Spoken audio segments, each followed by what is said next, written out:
Melbourne টেস্টে হারের পর সিডনি টেস্টে সিরিজ বাঁচাতে ডু অর ডাই ম্যাচ খেলতে নামে ভারত, কিন্তু শুক্রবার প্রথম দিনেই ব্যাটিং বিপর্যয়ে পড়ে তারা। দায়িত্বজ্ঞানহীন শট খেলে একের পর এক ব্যাটার সাজ করে ফিরলে ভারত প্রথম ইনিংসে 185 রানেই অল আউট হয়। দলের পক্ষে সর্বোচ্চ রান করেন ঋষভ পান্ত 40। অস্ট্রেলিয়ার হয়ে স্কট বোল্যান্ড 31 রান দিয়ে 4টি উইকেট ও মিচেল স্টার্ক 49 রান দিয়ে 3টি উইকেট নেন। টস জিতে ভারত অধিনায়ক জসপ্রীত বুমরা ব্যাটিংয়ের সিদ্ধান্ত নেন। রোহিত শর্মা অনুপস্থিতিতে ওপেন করেন যশস্বী জয়সওয়াল ও লোকেশ রাহুল। তবে শুরুতেই মিচেল স্টার্কের বলে রাহুল 4 রান ও স্কট বোল্যান্ডের বলে জয়সওয়াল 10 রান করে বিদায় নেন।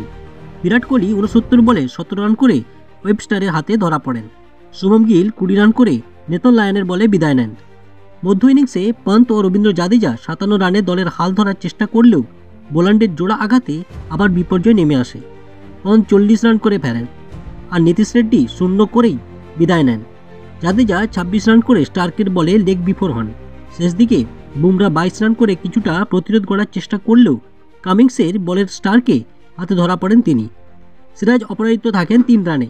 ভারতের এই ব্যাটিং বিপর্যয় সিডনি টেস্টের প্রথম দিনই তাদের বড় চাপে ফেলে দিয়েছে। এরকম ক্রিকেটে নিত্য নতুন খবর পেতে আমাদের চ্যানেলটিকে অবশ্যই লাইক, শেয়ার ও সাবস্ক্রাইব করে পাশে থাকুন।